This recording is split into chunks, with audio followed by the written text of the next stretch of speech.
缘起的中道啊，是阿含经原始佛教所说的。为什么是中呢？那是因为一切都是缘起啊，缘生缘灭，所以世间的现象，你不能够讲它有，也不能够讲它没有，因为世间的现象是什么？只要因缘和合了，它就有；只要因缘不和合离散了，它就消失了。它用这种缘起来建立中道。那知道啊，这个缘起建立中道的意思就是说，它是缘生缘灭，诸法因缘生，诸法因缘灭这句话而引申的。每一个现象，你不能讲它有，也不能讲它空。讲它有就是错误，讲它空也是错误，因为一切的法都是因缘生，因缘灭。只要因缘和合了，它就生；只要因缘不和合离散了，它就灭。它用这种缘起的道理啊，来讲中道啊。那中道是什么意思呢？就是说不落在有边，也不落在空边。也就是说，有跟空是相即是不二的，这个是缘起的中道。从缘起的中道啊，这个龙树菩萨他提出一个理论，就是八部中道。八部中道啊，这八部中道是缘起，从缘起的理论发展出来的。他在《中观论》里面啊，一开头他就讲了啊，他讲啊，不生亦不灭啊，不生亦不灭，不来啊，这个来亦不去啊，不依亦不异，这个不长亦不断，这个就所谓的八部了。不生不灭两个，不来不去两个，不依不异两个，不长不断两个，这是龙树菩萨他所提出的八部中道啊。不来不生不灭就是没有那个生灭可言。生它并不是一定要这样子生，并不是生是不变的，所有一切的生都是假的。为什么是假？因为是因缘和合它才生，其中只要有一个小的因缘、小的条件改变，它就不是这个样子了。那灭呢？它也不是说一定要这么灭，只要其中一个因缘改变啊，那个灭的方式就不一样，灭的情况就不一样，就是不生亦不灭。当然，这个是就空性来讲啊，不来亦不去。我说，我们要去苏拉巴亚，但苏拉巴亚的人会说啊，某某人要从雅加达来苏拉巴亚。同样一件事情，你称他来，称他去，都是假的。我们说生灭，你说一个人死了，一个人生了，这个通通是假的。为什么说？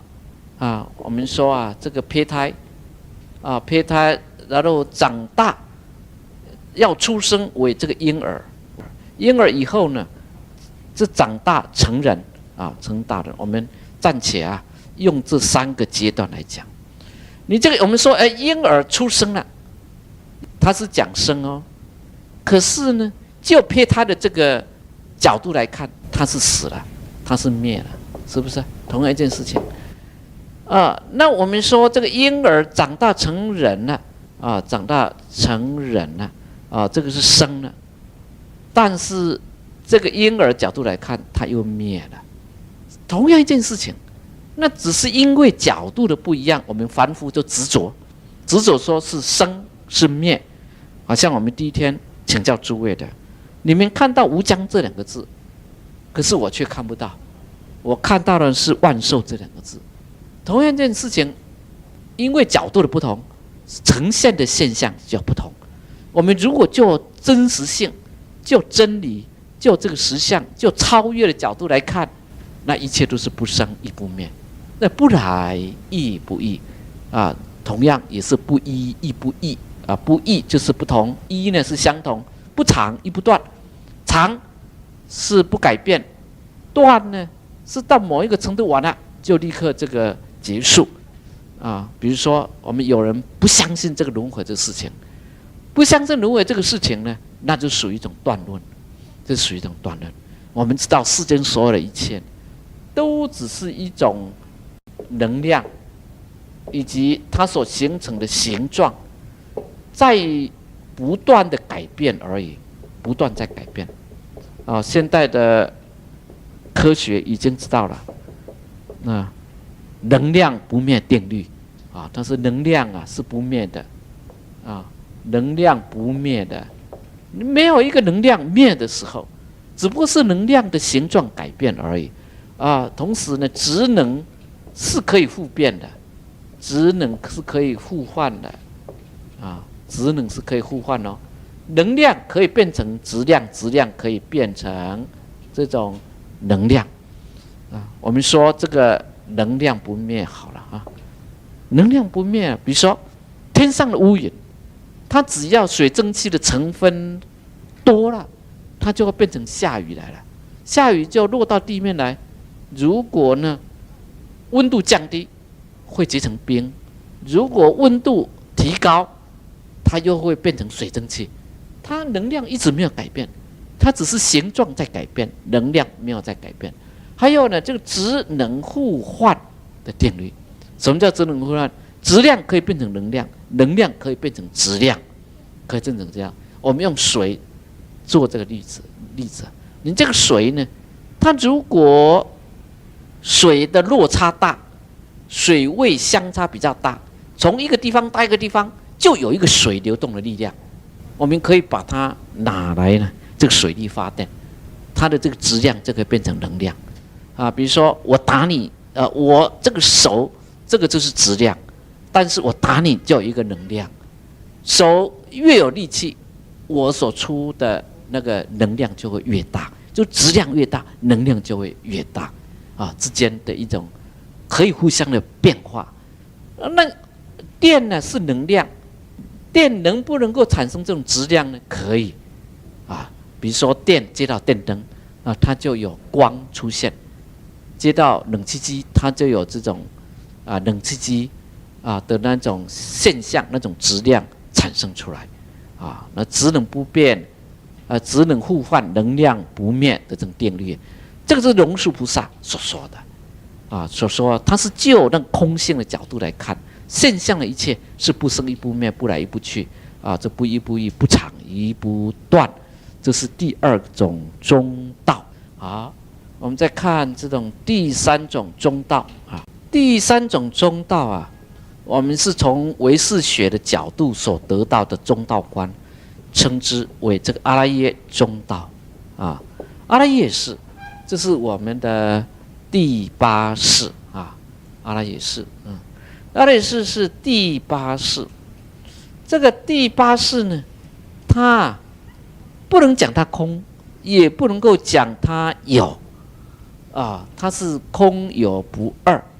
为什么因为这个第八识，我们用刚刚质量能量的语言来讲第八识它只是一种能量第八识它只是一种能量，也就是说它是一种心而已。这个心它就好像种子一样含藏了我们一个人所造的一切身口意业，它把所有的那个能量含藏在里面。等到我们阿赖耶识，它里面所含藏的能量动起来这动起来，那就是在中阴身。中阴身为什么中阴身一直在飘忽不定呢？那是因为中阴身有能量，它还没有开悟。如果证空性，它就不会骚动。可是因为它还没有证空性，所以阿赖耶识或是中阴身，它就动得很厉害，动得很厉害，它就会从这个能量变成质量，它就会去寻找有缘的父母亲，业力的推引就去跟有缘的父母亲去相结合，这个是能量又变成质量了然后呢，这个胚胎一直成长，出生，长大成人，又老死了，在有这个物质有色身的时候，这是一种质量。那质量就一直造作身口意业，造作身口意业，又把那个业力，也就是那个能量，又留在阿赖耶识里面。等到一时，这个质量就变化它就只剩下能量的部分，用这种阿赖耶识来做这个讲中道。所以阿赖耶识不能讲它有，也不能讲它没有。所以要怎么讲？就是说它的实相，它的真实的面貌是空是没有，但是它的缘起它却是有。只要因缘和合了，这个阿赖耶识就会转化为六道众生啊。只要它清净了，它就可以完全空性。用阿赖耶中道来这个讲啊。那第四个，我们再介绍一个就好了我们称之为实相中道，实相中道实相中道这实相中道这是最圆满的一种中道。讲过实相中道是不是无相？实相中道是不是无相？如果我们讲无相就错了。我们讲说实相是不是无不相也错了。所以实相是什么？无相无不相，这样子才对。也就是说实相，我们真实的相，比如说我们也是真实的相。我们的真实相是什么？是无相无不相。无相的意思说我们没有一个固定的相，我们一直在改变，我们是空性。无不相的意思说，因为我们一直在改变，所以我们什么相都可以变得出来。你现在可以变得快乐的相，等一下变得痛苦的相。你现在变成老师的相，等一下变成学生的相，等一下变成母亲父亲的相，等一下又变成儿子的相。你只要有这种空性的话，我们真实相就是这样子。人生的真实相就这样子，就是无相无不相，这个就是中道。那中道的意思是不落有不落空呢。所以实相我们刚刚讲了是什么？是什么？是实相是无相无不相。所以无相无不相的意思说，你不会是空，也不会是有。也就是说，空离不开有，有离不开空。这个就是中道实相，实相中道这个是很高深很圆满的一个道理咯有圆满道理咯。也就是说，你要谈空不能够离开有，你要谈有不能够离开空而这个全教菩萨却认为说空跟有是这种二的，是有分别的。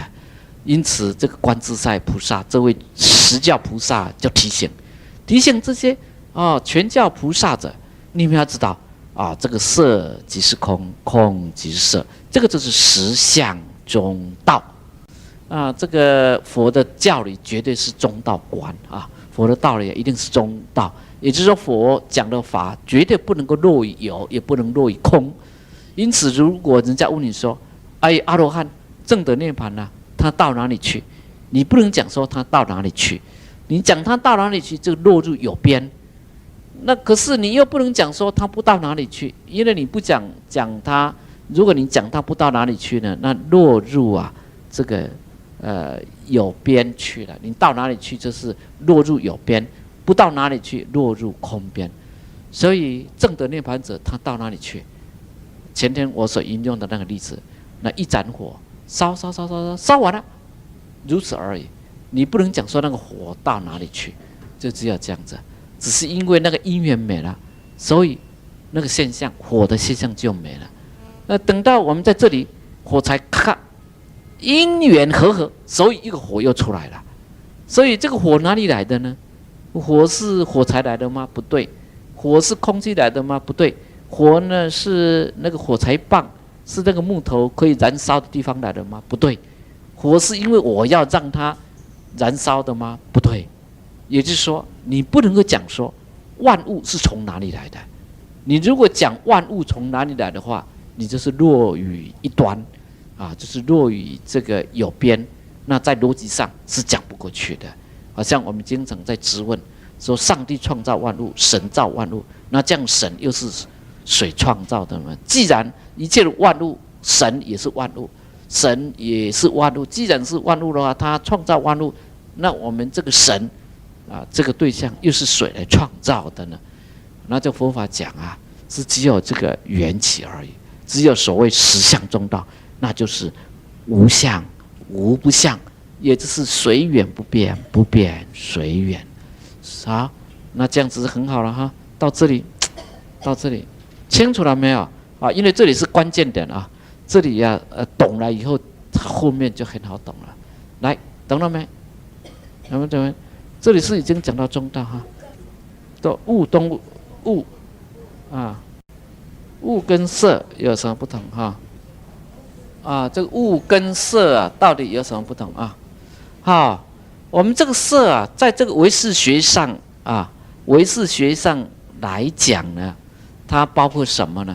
啊，包括什么？物，包括这个五根，眼、耳啊、鼻、舌、身根，眼、耳、鼻、舌、身呢？啊，因为是讲色的，是不是色啊？是心法啊。所谓的眼根呢，它包括两种啊，一种啊叫做浮尘根，浮尘；第二种啊叫做胜意根啊。这个根底下我们要讲无眼耳鼻舌身意啊，是有关系的啊。眼根它可以包含两种，一种浮尘，第二种是胜意根。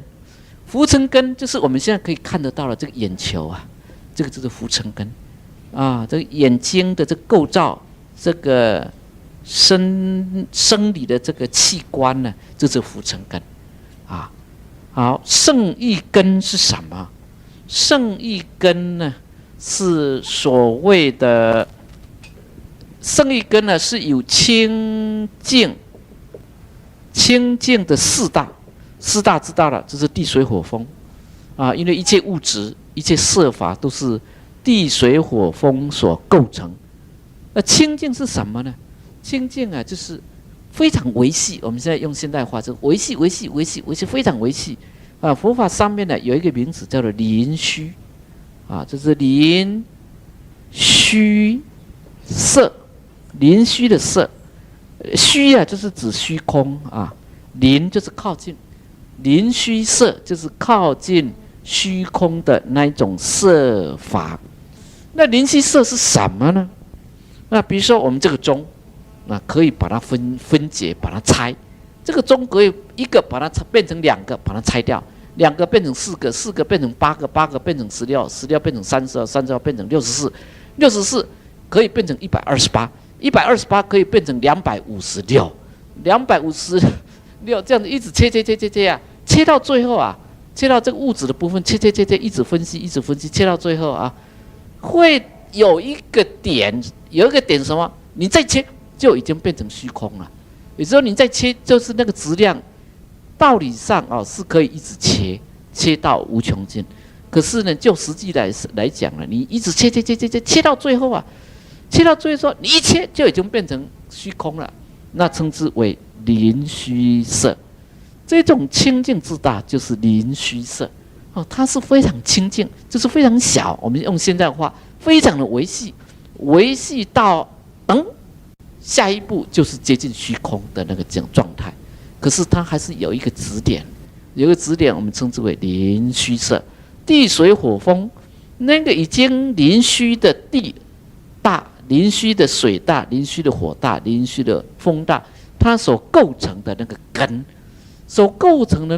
我们称之为胜意根，而这个胜意根，我们一般凡夫用肉眼是看不到，啊，我们用肉眼是看不到的。为什么是看不到？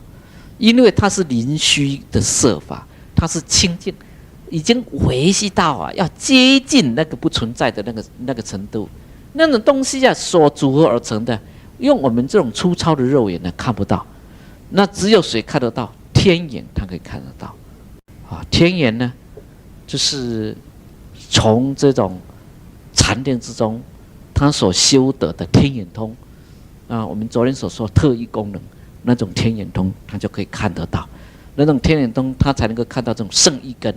那这种胜意根又是什么呢？我们说这个眼球啊，这个视觉的这种器官呢，我们称之为浮尘。尘的意思呢，就是六尘呢。也就是外境的东西，浮尘呢，就是要去领纳、去接触外面的东西、色法，外面的那种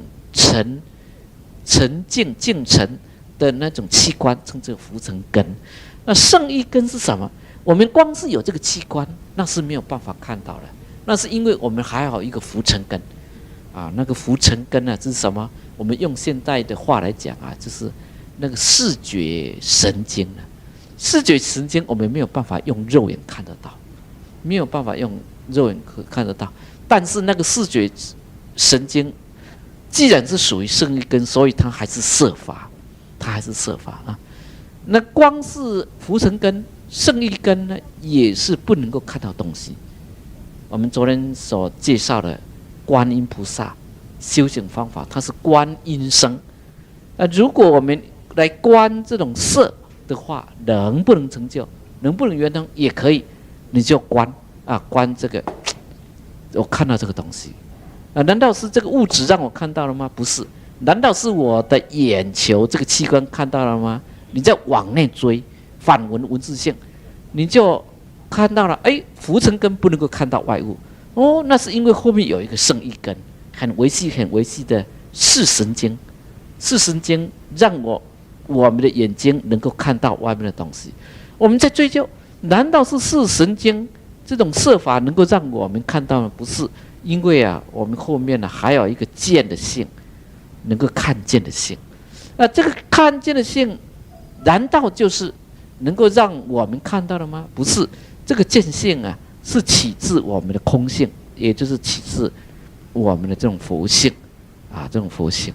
那这个就是反闻文字性，或是反观观自性的意思，一直观啊，一直闻，一直见啊，一直追究。你眼耳鼻舌身都可以这样子的介绍啊，这样子的修行。也就是说，你不要随着境转，你看到东西、听到东西、闻到东西、嗅到东西、接触到东西，都不要随着那个尘呢来转，不要因为这个外境把我们带得团团转啊，昏头昏脑的。我们现在讲色啊，唯识学上讲啊，色包括了眼、耳、鼻、舌、身，那这个就5个啦，这是5种色法。那这5种色法是我们自身的色，因此我们称之为五内色啊。所以大家啊，现在又多出来一个认识，色法可以分为内色和外色啊。色法分为内色和外色。内色是什么？是我们有情众生自身所具备的那个色法物质的部分，眼耳鼻舌身。好，外色。这番子就讲这个5种外色。5种外色呢，就是眼睛它所对的色、声；耳朵所对治的声；鼻子色声，鼻子所对的香；舌所对的味；身所对的触。这就是5种外色，5种外色啊，它们都是色法。那色呢？不要忘记，昨天我们给它的定义是什么？变碍，就是它会改变，它又会阻碍，这个就是色法的定义。虽然我们声音呢没有办法抓这个声音，但是这个声音它具备了这个什么特色？变碍的特色。声音会不会变？会，它可以变大，可以变小。声音可以让我们听到，声音也可以消失掉，所以它一直在改变。它又会阻碍，阻碍我们去见到真理，那就是变碍的意思。色声香味触法，这个呢，这是5种外色。那这样子5种内色加5种外色，总共有几个？10个了。但唯识学上说啊，这个色法有11个啊。如果比较认真来讲啊，是10又1/2个啊。我们要暂且方便呢，比较好讲，说把人讲说色法有11个。那11个这里有5个内色，5个外色呢，还剩下1/2个或者是1个呢？那这个是什么？啊，这个是什么？好，我们再来看哦，有没有我们讲了6根或是6尘，有没有少掉一个？少掉哪一个？6根少掉哪一个？意，眼耳鼻舌身意。好，那这色声香味触法少掉哪一个？少掉一个法啊，就对了。意根呢？这个意根我们讲说它是心，所以我们要了解说心在哪里，就是8种心王。我们8种心王啊，就是8种事。事是不是恒常存在的？不是哈，它是因缘所生。所以事并不能讲说我们的心在哪里。如果现在有人问了，你说你修行要修心，那你这个心到底在哪里呢？心到底是哪里产生的呢？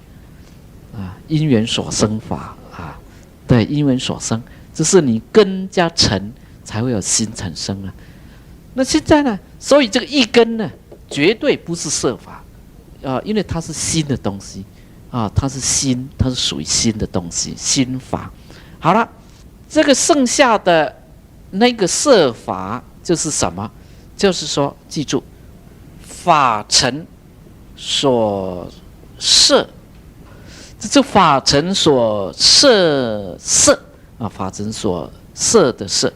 我们这个一根它所相对的就是法尘但这个法尘里面呢，我们所谓这个法里面所摄摄呢，这个摄的意思，现在的话就是包含，这是法尘它所包含的那个摄法。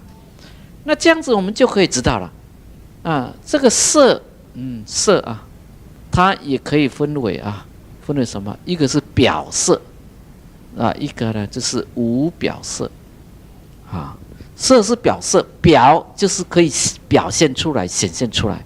比如说我们眼睛所对的那个色尘，那一定都是表现出来的。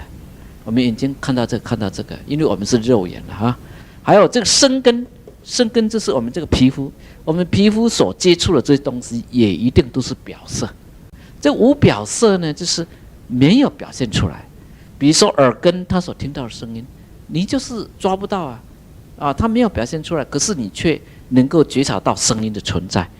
这个香味也都是一样，这是属于这种无表色。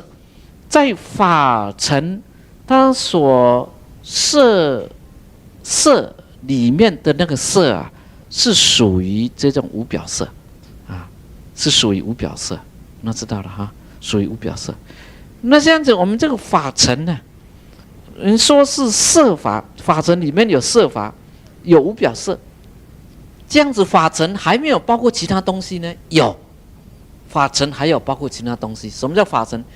比如说法尘法尘就是我们的意根，它所思维接触的对象，那这是法了这个法法，比如说这个是法，然后这个是意根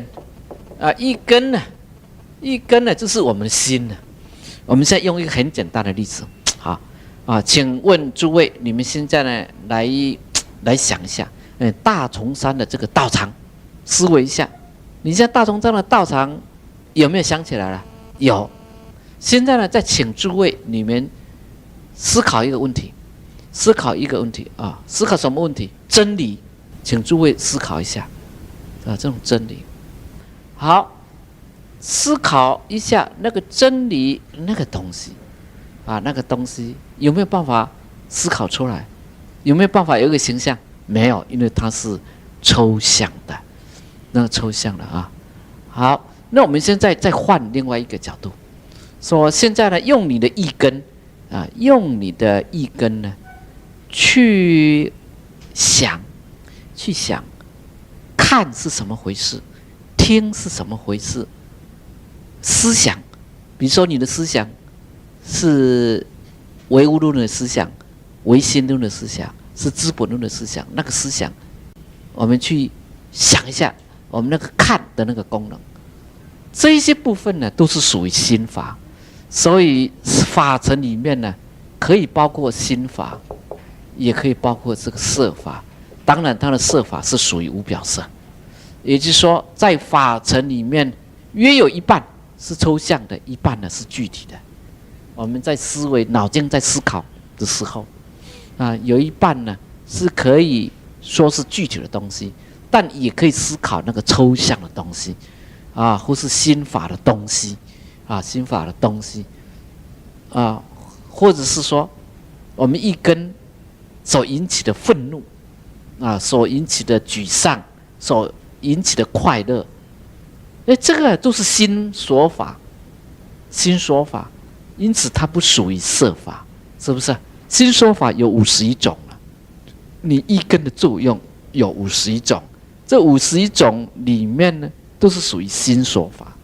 但我们的一根也可以去想象思维那个具体的东西，那个就是色法。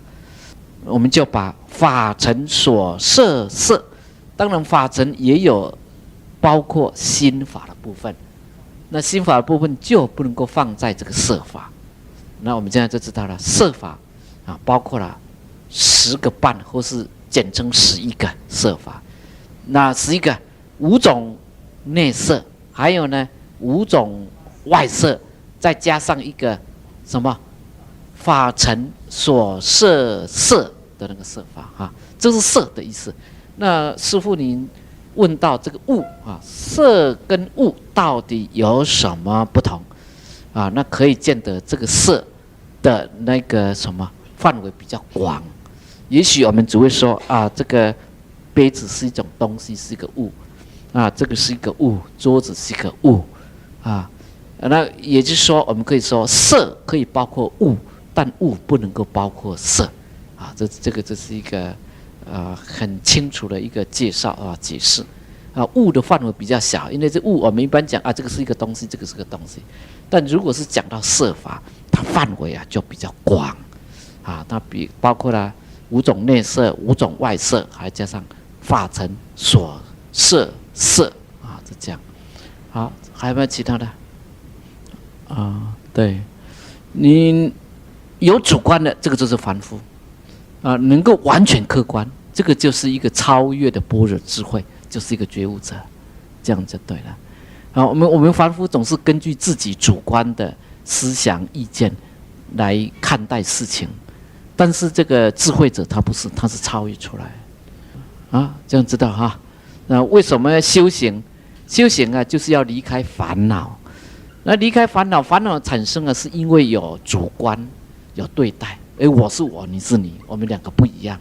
那超越呢？用般若智慧去关照我们，一切皆空。我们虽然现象不同，可是我们都是空性。你我呢是不二，是一体的啊。这样子大慈悲才能够呈现啊。哦，还有没有啊？因为这里很关键了啊。好来，什么？哦，维摩诘的不二法门是不是？好，这个维摩诘他讲的是一种不可思议的不二法门啊，不可思议的一种不二法门。这种法门呢，不二法门是有的，但它却是不可思议啊，也就是说，它是超越了我们常人的思考、理解的这种范围之外，那一种不可思议的不二法门。对你讲的不二法门呢，就是我们前面所说的啊，那一种的实相啊，那一种的实相没有错啊，这是一切啊都没有差别，大小没有差别啊，这个善恶没有差别，因为善恶也是因缘所生啊，大小也是角度的不同，因缘所生而已。啊，那就是一定要证到那种不二的法门啊，才是成佛啊。来，还有没有？这么一句话哈，说在世出世，真空不空，顿悟楞严，成佛法华啊。在世出世，真空不空。那我们刚刚都已经讲到了，这个就是实相中道，中道实相啊。因为在世就是属于色。出世呢是属于空，你要证得空性的才能够出世，也就是说才能够离开烦恼。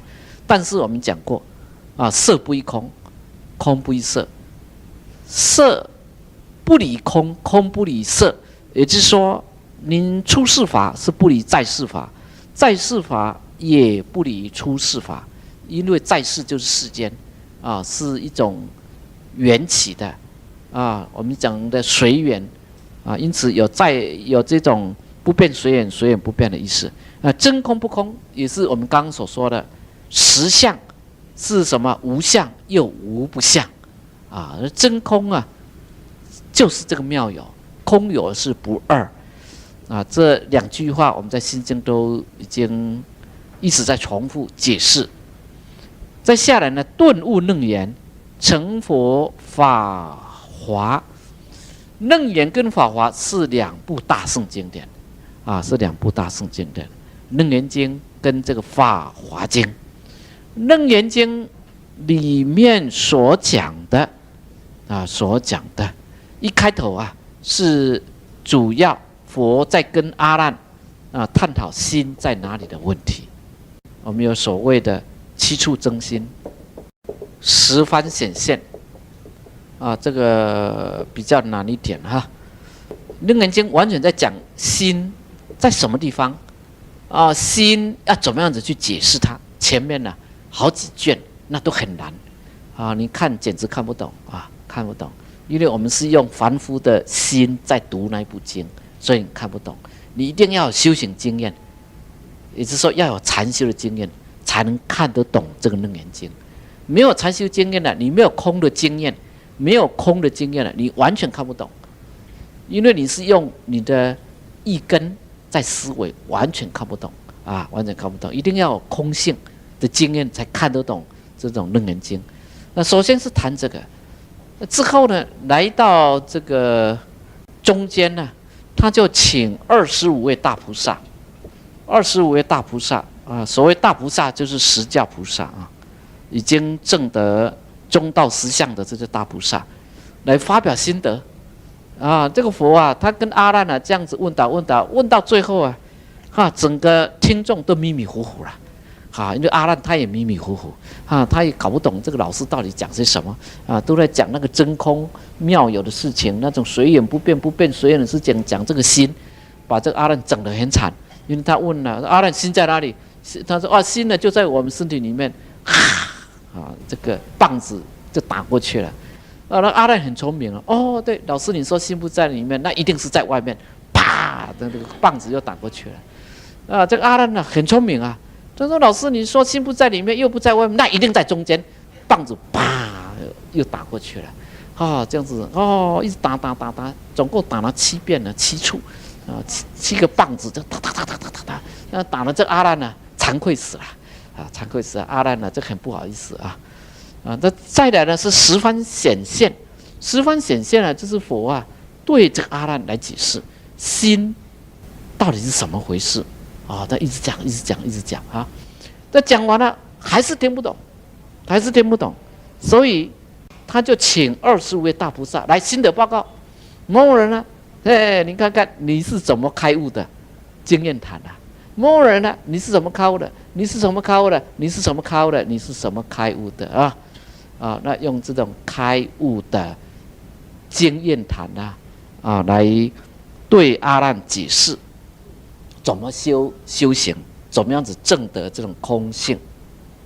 那这25个大菩萨这25个大菩萨那到底要怎么样子来说他们呢？来说吧我们知道根有几个？6个。尘有几个？6尘。识有几个？OK， 也可以讲6识的根尘识就这个能够起作用的根加尘加起来就六识了因此呢，6加6加6就是18个了这个就是有18个大菩萨，有6个菩萨他是就眼根开悟的，有的是从耳根开悟。谁是从耳根开悟的观世音菩萨这是一样他用眼根开悟的，用耳根开悟的，用鼻根开悟的，鼻根开悟他是用这个鼻子去闻到那个香味，舌根呢是去吃到菜的。我们在楞严经里面的故事就是叫药王菩萨，他专门呢用舌头去尝药，因此他体悟到空性的道理总之就是有6个菩萨是从根开悟，有6个菩萨是从尘开悟尘呢就是外境，从这个外境去开悟这无常真空妙有的真理。有6个菩萨他是从识来开悟的，那36、18。那再下来呢，还有的菩萨是从根加尘来开悟的，有的菩萨是从根加识来开悟的，有人呢是从四乘加四来开悟的，也就是说，又多出了6个出来。那再下来，有另外一个菩萨，啊。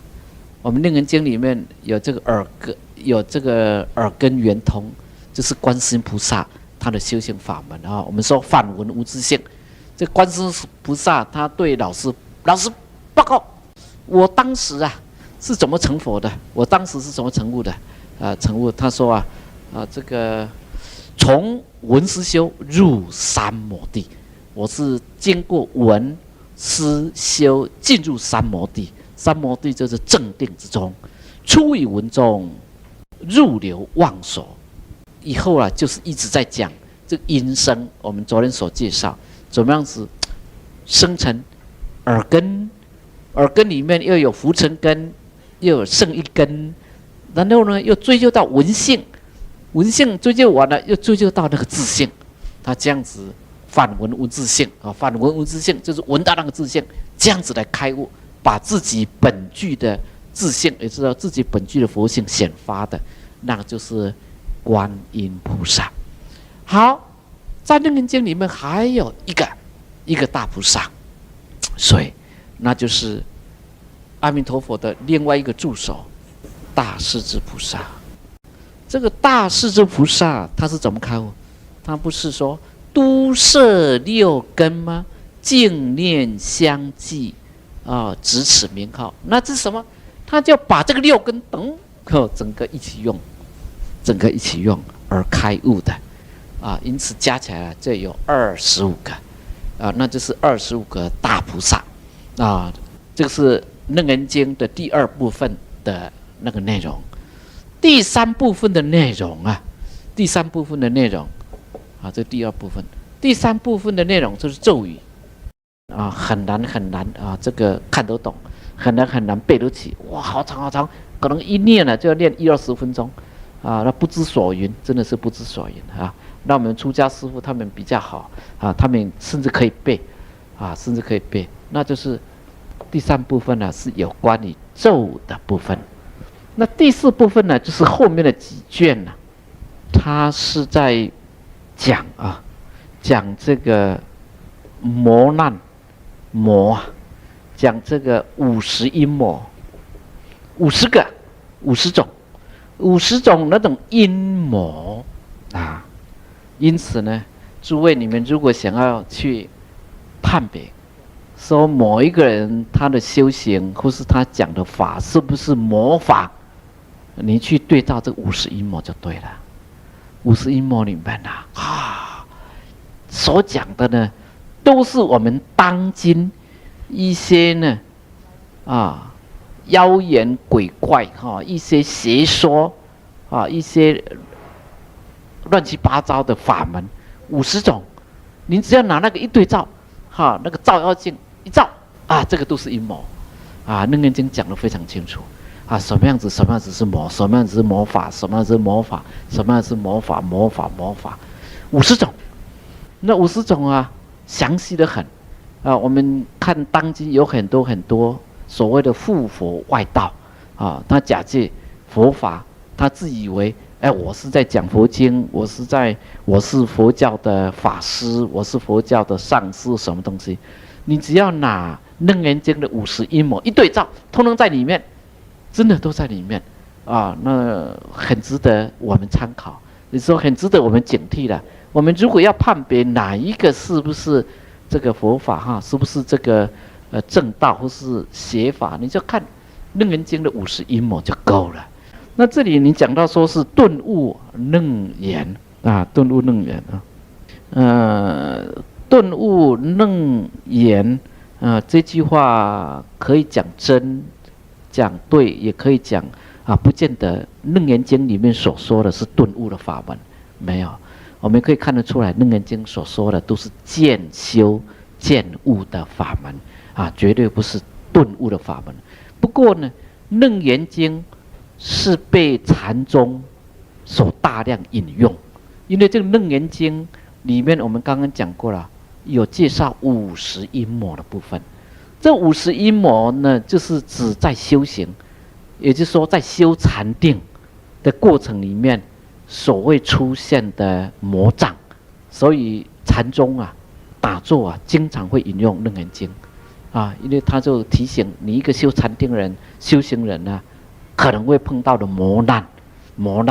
那你如果碰到一个人啊，他在讲他修禅定的经验怎么样子啊，以心传心啊，或是怎么样子那种方法，你用《楞严经》的51魔来对照，你就知道了啊，这是一个问题啊。然后成佛法华啊，因为这《法华经》啊，根据天台宗的说法啊，我们有所谓智者大师的判教有几十、50啊、8教啊，他将佛所说的教法分成5个时间啊，有8种的教法。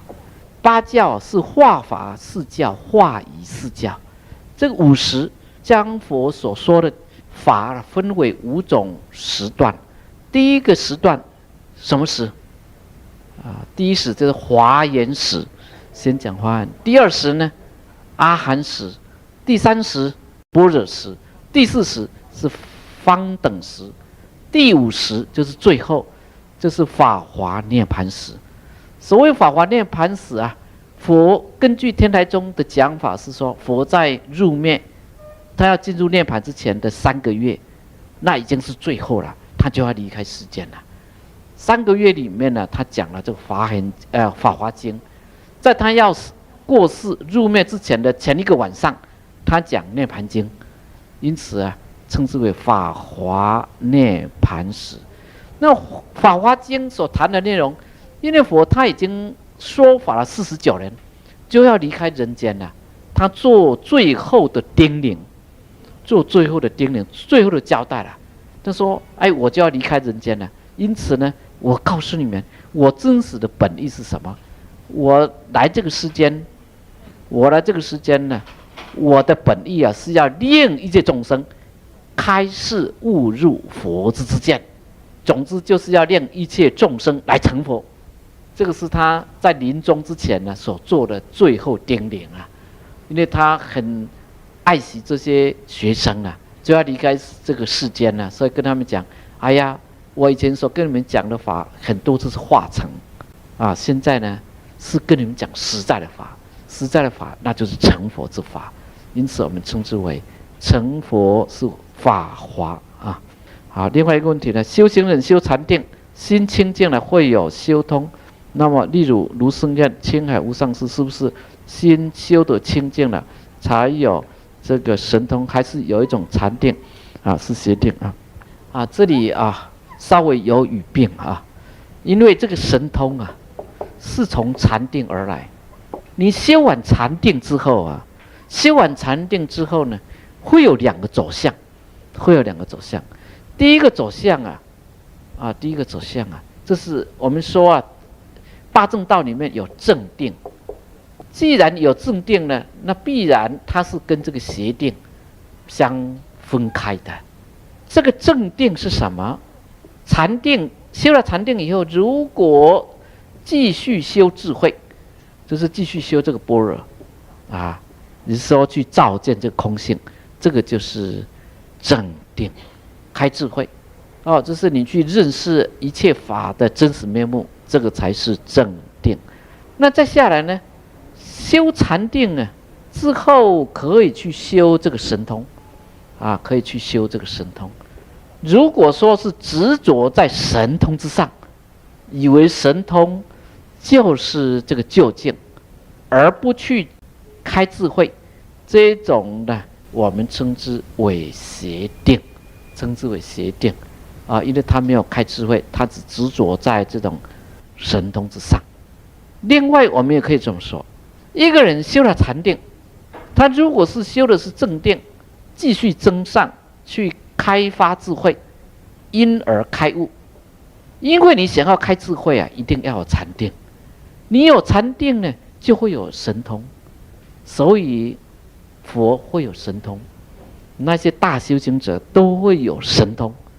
他只要开了智慧，只要这个智慧圆融圆满了，他就有神通。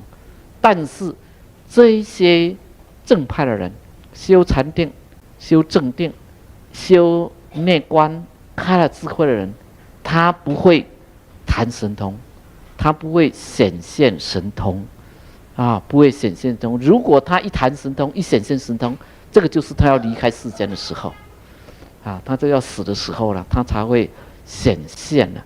所以佛教来讲啊，其实它是不上神通啊，它不上神通。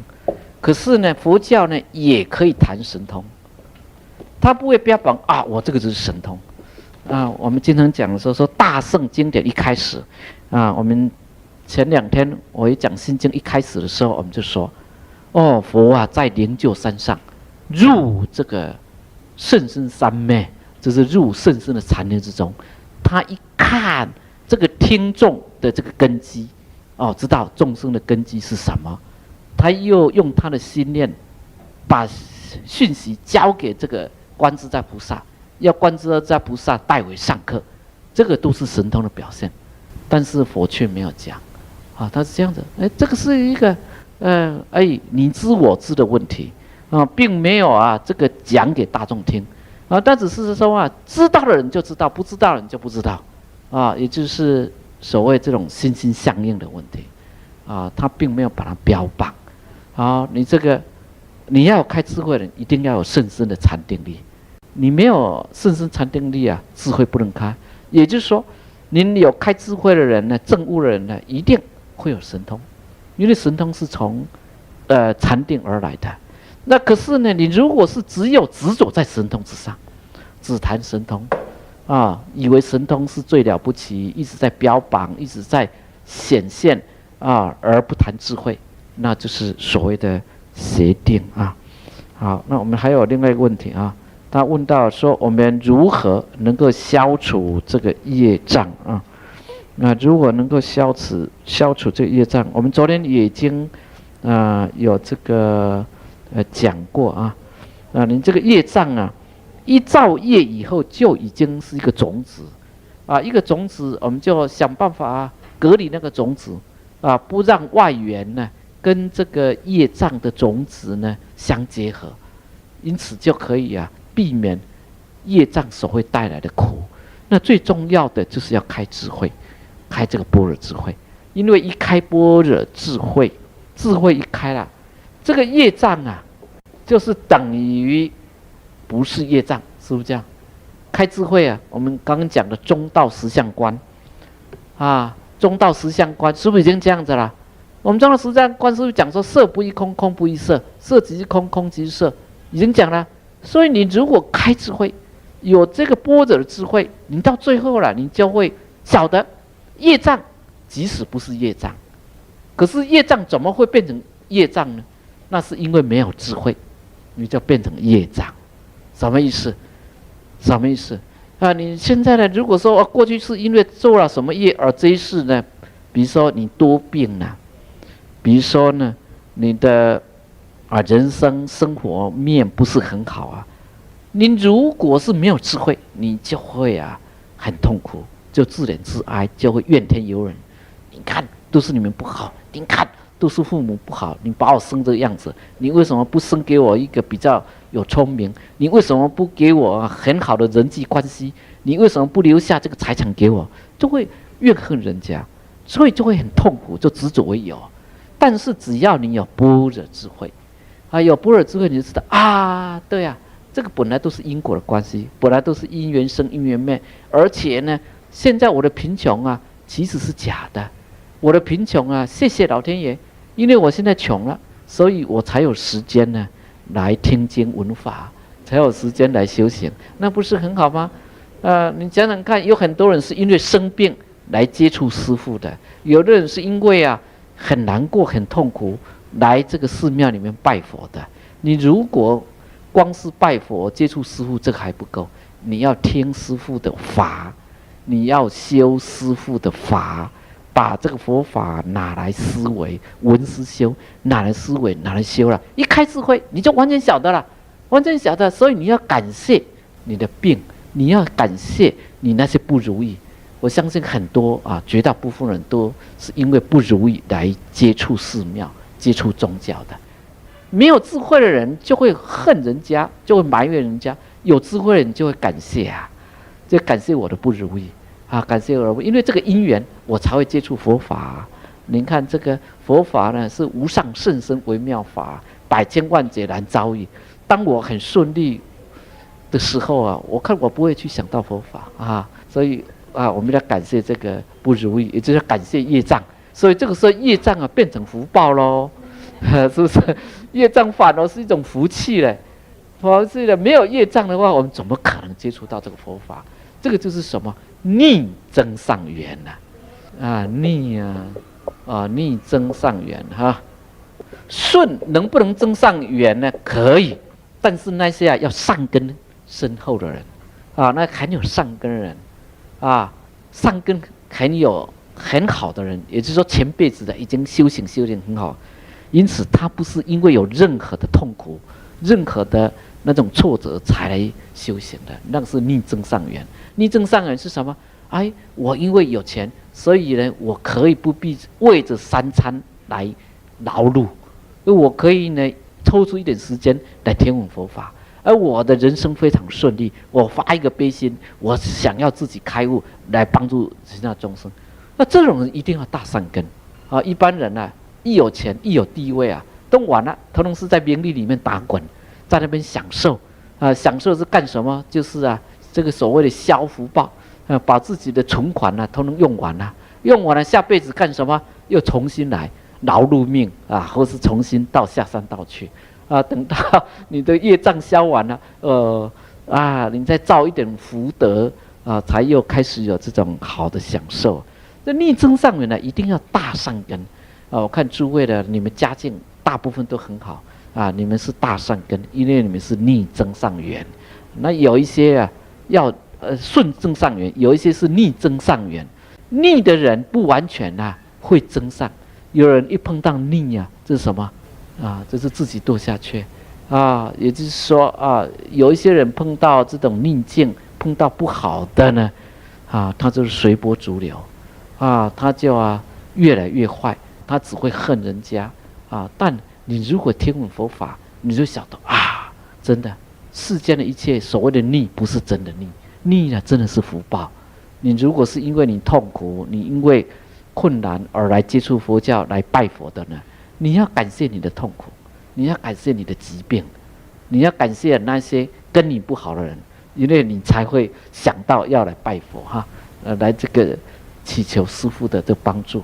所以你要感谢一切的人对你好的人你要感恩，对你不好的人你要感恩，因为对你不好的人是促使你回头是岸，转一个方向那就是逆增上缘所以怎么样子消除我们业障方法很多，最重要的呢是开智慧，真的是开智慧。你那种般若智慧一开业障就是福报业障就是福报会让我们在佛法上面更加的精进早成菩提了好，有没有全教菩萨跟这个实教菩萨只有两种我们大约分为两种，但菩萨可以分为42个阶位或者是52个阶位，那个又是细分我们从实信、实住、实行、实回向这样子一直到实地，到等觉、妙觉你要细分是这样那如果是讲实教跟全教，实教菩萨是地上以上，这是初地、二地、三地，一直到十地，这个属于实教菩萨那这个十回向以下的菩萨都是属于全教。来，这位师兄华严经它主要是这种比如遮那佛，也就是法身佛法身佛他在讲法界缘起，所以法身佛是什么？为什么我们看华严经看不懂？因为它境界太高了，它是属于已经证得法身的那个法身佛，从比如现海里面所流出的，他所观到的，观照什么？一切世间重重无尽，一切世间不一不异，一切世间息息相关，好像因陀罗王一样，牵一发而动全身，啊，彼此无二无别，啊，那种境界啊，非常非常的高的那种境界，在讲那种法界，整个我们这个世界，哦，它的那个构成是什么样子啊？那这个超乎我们的想象，因为我们还没有证得这个法身。那还有没有？没有是吧？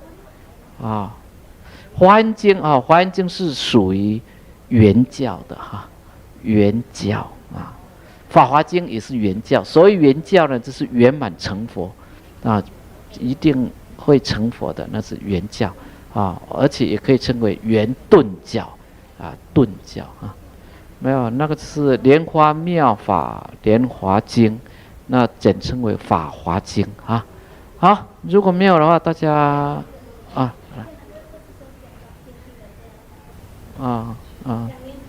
哦，2年前哈，对，这种经常会有这种事件的啊，经常会有这种事件呢，也就是说一个人过世以后，啊，他可能就在六道里面这个转来转过去嘛，对，有这种可能啊。对，你飞机失事啊，你如果修行好的人，啊，飞机失事不算一回事，对，因为时常正烈分明。对，如果恐惧，那就到下三道去啊，对，到下三道去啊。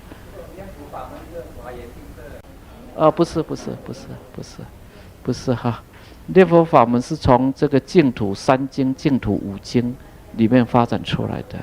啊，可是也有这个学华严经的人啊来念佛啊，因为这个念佛的修行者可以分为天台的净土法门、华严的净土法门啊都有，后来都归于这个净土，但华严也有归于禅宗的，天台也有归于禅宗的，因为这两个是中国最大的有关于佛理的两个派别，那里面呢，它也有静的部分，也有这个禅的部分啊，各有分流哈。诵经的时候呢，我们现在再进一步的观想啊，正报庄严，依报庄严。为什么会正报庄严？那是因为我们的心清净了，才能够正报庄严。心它是十法界，之所以为十法界的原因，心圆满清净，就是佛的法界。心如果是非常的痛苦、愚昧无知，那就是地狱、畜生、恶鬼的法界。其他的法界之所以为法界，那是因为心的境界程度有所不同，心境界有的清净都比较多，那就成为比较上的法界。心如果染污的比较多，烦恼痛苦比较多，那就是比较下的法界。我们要观想正报庄严，就要知道那是因为我们的心是清净的，在般若智慧的关照之下，我们的心清清楚楚、分分明明。依报之所以会清净，也是因为此心清净。三界唯心造，万法唯识现。三界万法都不离此心事之所显现。我们的心清净了，我们所接触的一切法界自然就会清净。我们的心如果是染污了，我们所接触的法界也就会跟着染污。因此我们在观想依报庄严的时候，也要想到依报之所以庄严，那是因为我们此心清净。我们清清净净在这里共同来研讨心经。心经的般若智慧让我们去掉所有的无明，去掉所有的苦厄。因此我们以一颗清净的心，来显现一切的依报都是庄严的。因此，我们在恭诵心经之前，先把此心清净，先清净我们这颗心。所谓清净我们这一颗心，就是无住生心，回到最原点，回到最原点，那就是灵。灵就是真空，灵它是真空，也可以是妙有；它是实相，也是无不相；它是不变，可是不变却可以随缘。即使我们是在随缘的法界里面呢，我们仍然可以扫除这些迷惑，回到我们不变的真心。请大众合掌。南无般若会上佛菩萨，南无般若会上佛菩萨，南无般若会上佛菩萨。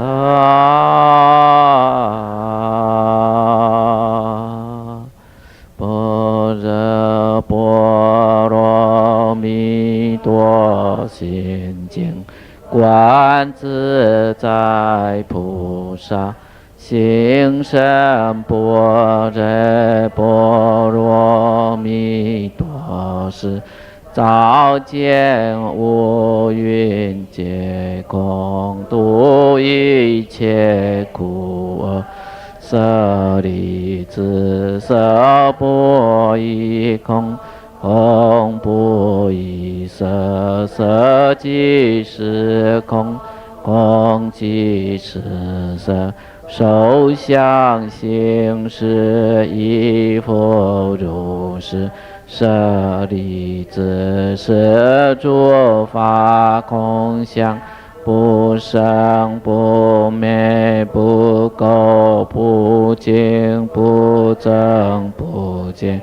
是故空中无色，无受想行识，无眼耳鼻舌身意，无色声香味触法，无眼界，乃至无意识界，无明亦无明尽，无爱智，无老死，亦无老死尽，无苦集灭道，无智亦无得，亦无所得故，故为萨埵。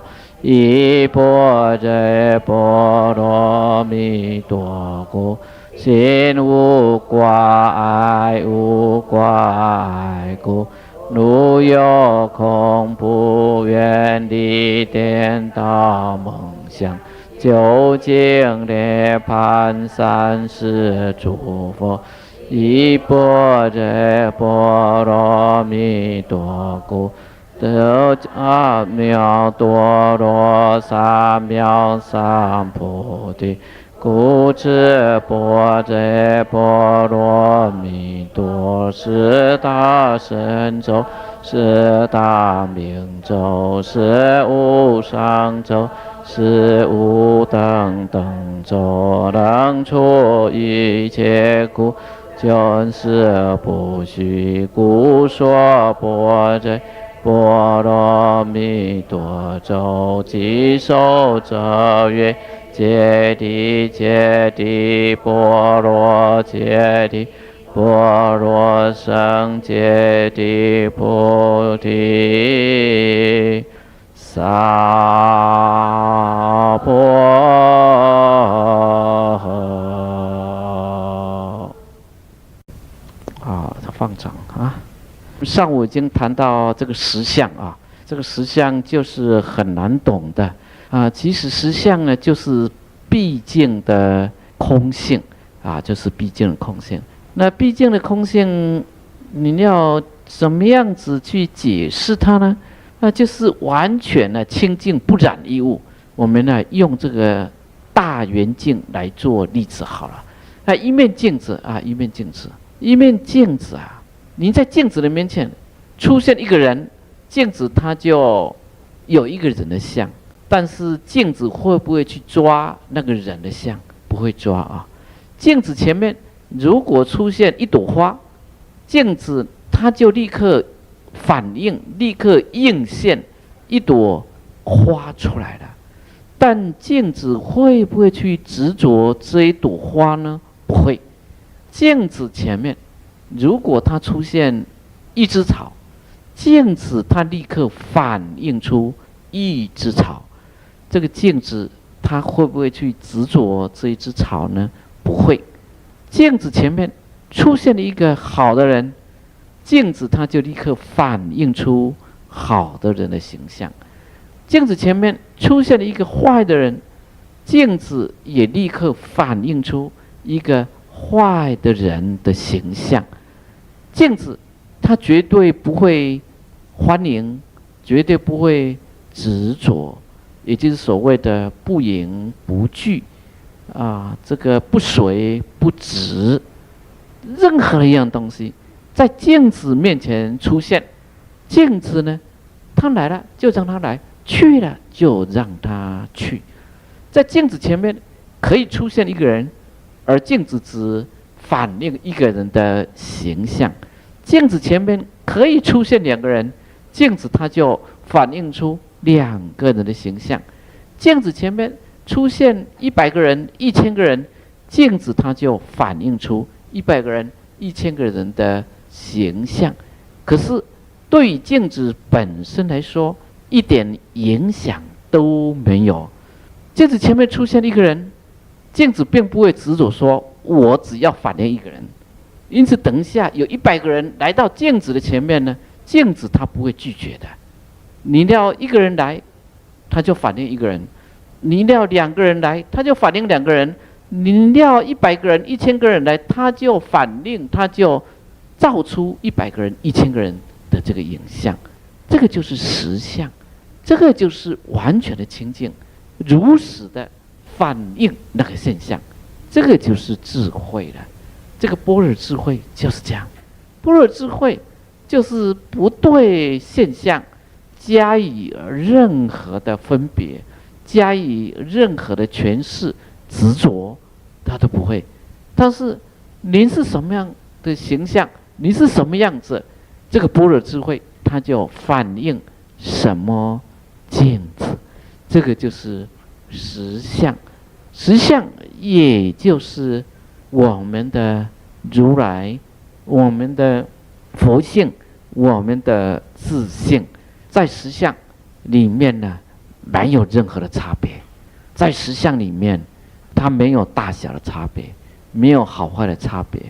也就是说，在镜子里面呢，它不会说你是难看的，所以我就不要照你，我就不要反映你；你是好看的，我就抓着不让你离开。不会，好看的不好看的，在镜子前面都如实，都忠实的反映出来。你要来就来，你要去就去。对镜子本身来讲，它没有任何的影响。镜子它没有来，它没有去，它没有生出说一个人的影像，没有说少掉一个人的影像。它之所以会反映一个人一朵花，2个人2朵花，100个人100朵花的影像，不是镜子它在那边生，它在那边灭，它在那边欢迎，或是它在那边拒绝，不是，而是说有这个因缘，花在镜子前面出现，人在镜子前面出现，出现一个人，它就反映出一个人样子；出现2个人就2个人样子。人走了，换花来了。镜子本身它毫无影响，会有改变的，不是镜子的自性，不是镜子的实相，而是外境，而是这一些因缘。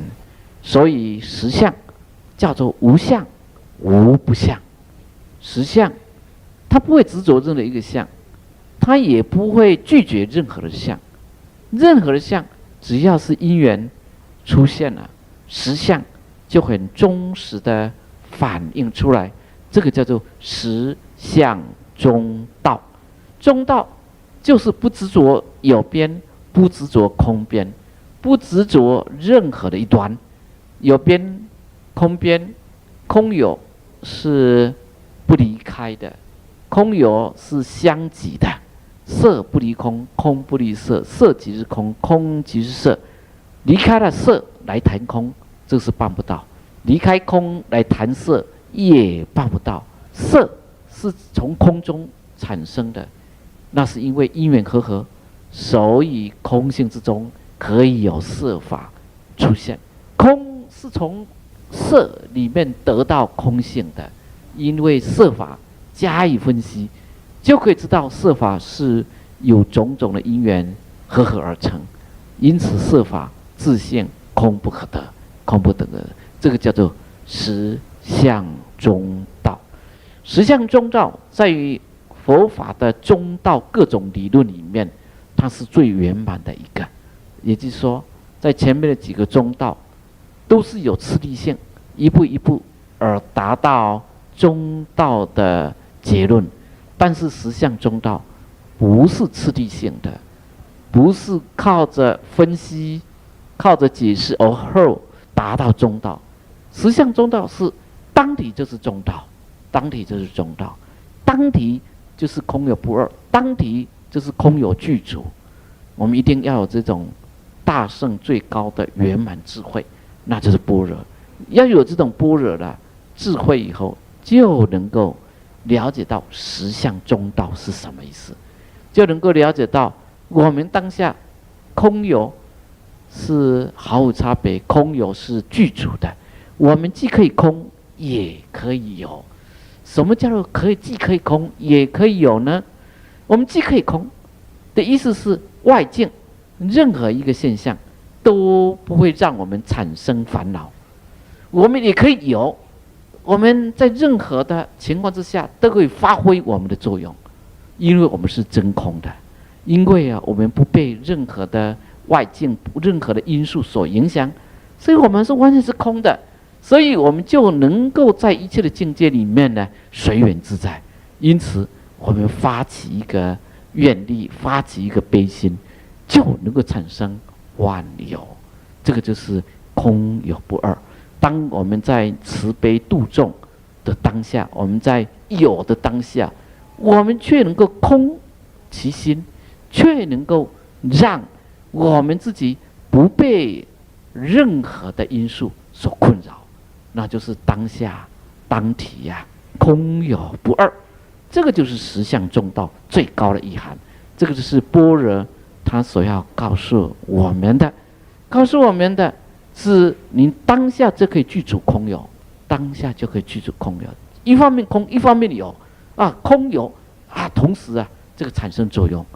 当有外境要影响我们，我们空心对待；当有外境、外物、外面的人、众生需要我们去帮忙的时候，我们立刻有。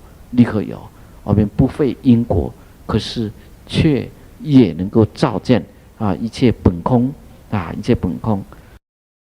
好，我们早上看了这个实相中道，现在请诸位朋友我们再看这个表现在依照了这个表来看呢，就会很清楚了。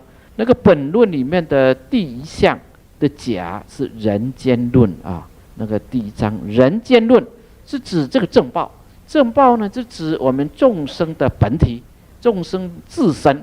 我们说过，正报是由自己的引业所招感来的，那是业报引业了。依报呢是由我们的满业招引而来。我们看这个正报这里，那讲舍利子这是指的听者，指的是人格。这个是观自在菩萨他在教这个舍利子舍利子是声闻弟子里面智慧第一，因此呢，观自在菩萨就以他为对象来教他。色不异空，因缘灭故空。因缘灭故空色不异空，色跟空是没有差别的。那为什么有的时候会有色出现，有的时候色法又会消失呢？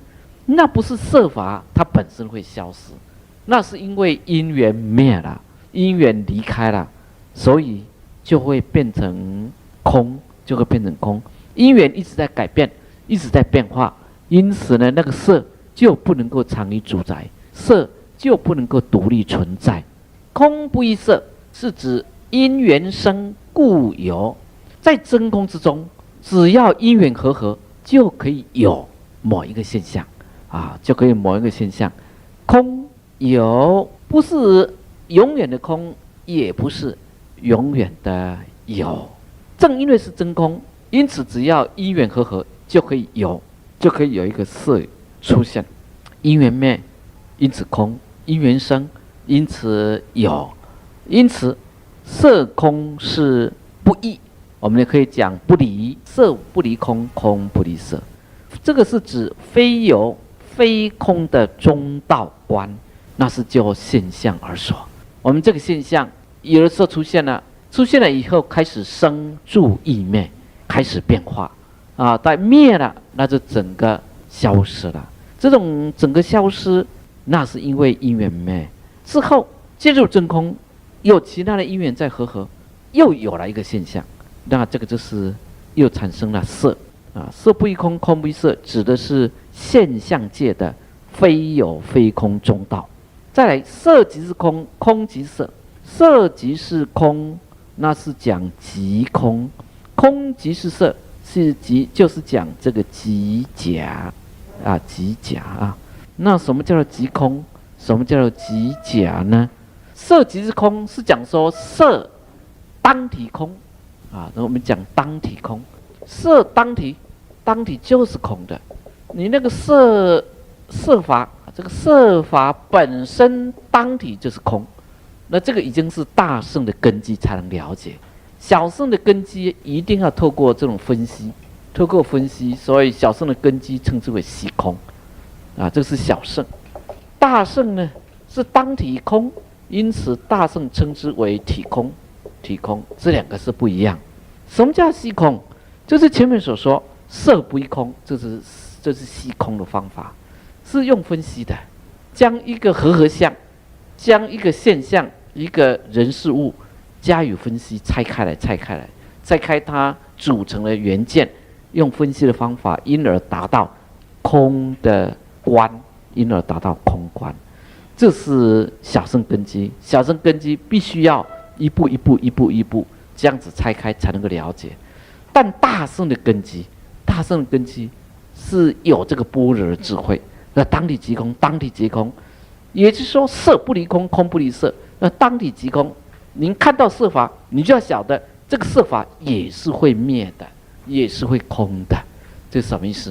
比如说我们现在在荣华富贵，我们拥有很多东西，我们就要晓得我们现在拥有很多东西啊，当体即空。我们看到这有的时候，我们看到我们有很多东西的时候，我们就要晓得这些东西以后都会灭掉的。我们有很亲爱的人，我们都要知道，这很亲爱的人有一天也会离开我们而去的，也会死亡的，也是会过世的。因此要知道惜福惜缘，因此要知道感恩，因此要知道那个当下，你就要好好的利用你现在所拥有的这一切。空即是色呢？我们在讲色即是空，另外一个就是好的方面是这样子。如果是这个是我们不想要的，过去我们会感到痛苦，但是有了般若以后，我们就晓得，我们这个痛苦，我们这个病也是会空的，也是会变化的。因此不要执着它，因此要放下它，这样子心就可以离开这个苦厄。这个就是色即是空给我们的人生启示。空即是色呢，给我们人生的一个启示，同样可以让我们往积极面、光明面去思考。虽然我现在没有学问，我现在没有智慧，我现在没有功夫，我现在没有钱财，我现在没有地位，都没有关系。这个就是空，这空我现在一切都没有。那只要我给予有的因缘，给予色的因缘，那必然呢合了，这些因缘就有产生，有这个空产生。我们现在是在痛苦，我们是在生病，这个是我们不想要的。过去我们会感到痛苦，但是有了般若以后，我们就晓得，我们这个痛苦，我们这个病也是会空的，也是会变化的。因此不要执着它，因此要放下它，这样子心就可以离开这个苦厄。这个就是色即是空给我们的人生启示。空即是色呢，给我们人生的一个启示，同样可以让我们往积极面、光明面去思考。虽然我现在没有学问，我现在没有智慧，我现在没有功夫，我现在没有钱财，我现在没有地位，都没有关系。这个就是空，这空我现在一切都没有。那只要我给予有的因缘，给予色的因缘，那必然呢合了，这些因缘就有产生，有这个空产生。同样自己要小心警惕。虽然我现在很宁静，虽然我现在没有烦恼，现在是空没有烦恼，可是我如果制造烦恼的因缘，我也会有烦恼产生的。我如果不能够照见一切，不能够随顺善因缘，这样子的话，就因为恶因缘、苦因缘的合，我虽然现在没有苦，将来还是会有苦。这是警惕我们自己就有那种能力来改变这个环境，改变一切的因缘了。色即是空，是色当体是空，空即是色，是即假，就是来讲这个假观能讲假观。空即是色，空当体就是色，空当体就是有，空有是相等的。这个是一个有智慧者。什么是有智慧者？一个有远见的人，比如说他是经营生意的、经营企业的，就晓得我现在虽然才开始要投资一个企业，我晓得我1年后、5年后、10年后，只要我努力，只要我有种种的好的因缘合，将来我一定会是什么个样子。从空中我产生一切的有，真空而妙有。色即是空，空即色，是空假即中道。空假即中道，空就是我们这里讲的空，假就是指这个色。这空假呢，就是这个中道。也就是说，当我们看到空的时候，不要执着它是空；当我们看到色的时候，不要执着它是色。我们看到一个现象的时候，不要认为它就是这个现象。比如说，我们看到这个桌子，不要把它看成它是桌子。如果把它看成桌子，它这个东西就只能够发挥桌子的作用。这个桌子，我们虽然叫它桌子，这是个名字，但是这个桌子呢，我们不要把它当成桌子，不要把它当成桌子，就有其他的功用产生了。比如说，这个桌子也可以当椅子用我可以坐到上头比如说，这个桌子呢，也可以当做床铺用我可以躺在上面比如说，这个桌子呢，也可以当书柜、书架用我书可以摆在这上头这样子桌子的那个作用就产生了。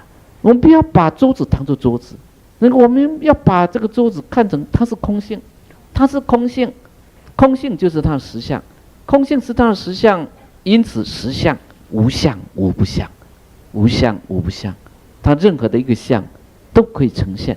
我们端在此心，端在我们自己的内心。我们要让它是桌子就是桌子，要让它是椅子就是椅子，我们要让它床铺就是床铺，我们要让它是这个书柜这个放书的东西，它就是书柜，它就是放书的东西。我们如果呢要把这个桌子当成是这个放菜的那个板子也可以，它当下就可以放菜，它的功能就这样子出来。你要见到色的时候，不把它当色看，要看到它是空。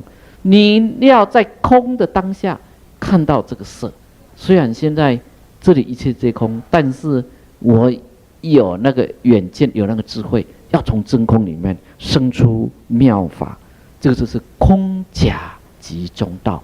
空就是中道，假即是中道。因为空里面有假，假里面有空，空不离假，假不离空，这个是指这个本体观，这个是就这个本体来讲啊，就现象来讲有空的差别，就本体来讲啊，没有这个有空的差别啊，而这个中道的话，就是更进一步来看到有空不二，那就是一个现象观，再加上一个本体观，这个是就我们的肉体观，肉体就是我们众生正报有情众生自身的这个生理肉体的部分来说，色不异空的意思是，我现在虽然有这个身体，但是我这个身体一直在变化，有一天我会生病，我会老，我会死去，不要执着，老就老，病就病，死就死。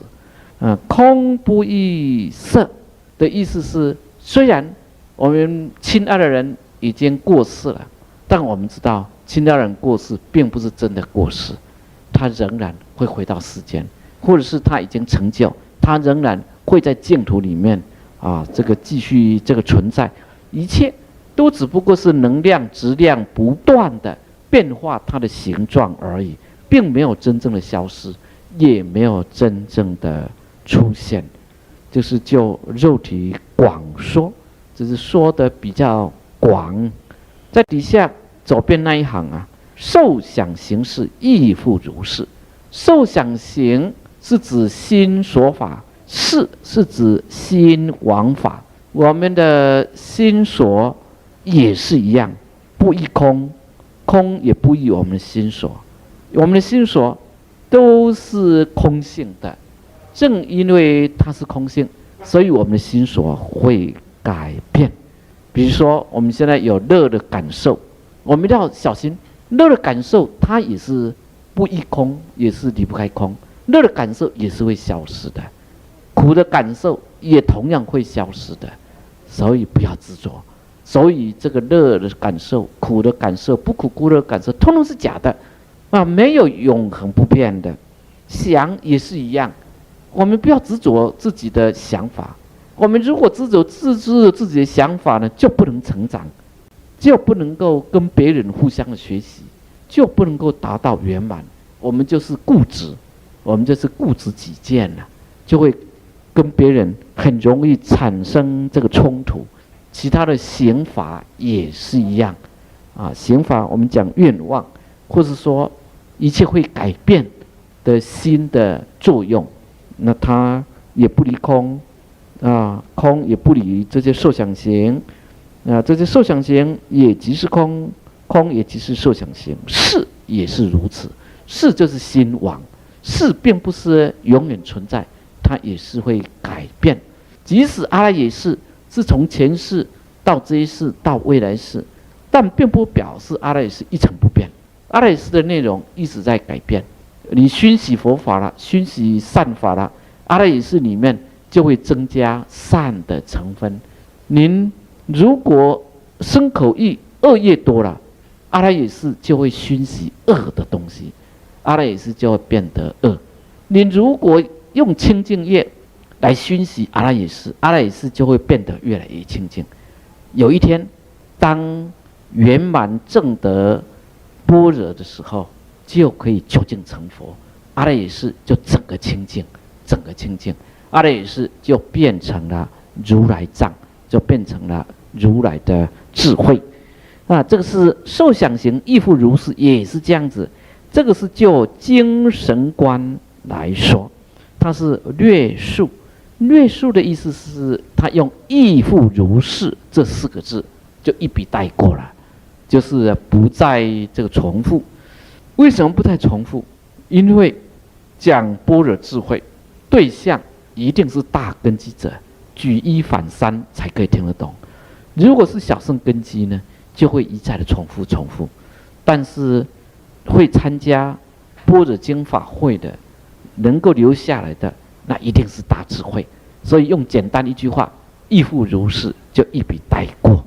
我们讲色不异空，空不异色，色即是空，空即是色，受想行识亦复如是，这是教法，这是教法观自在菩萨对舍利子的一个提醒我们再翻到底下的这一页，讲完了人生观，这个是正报的部分。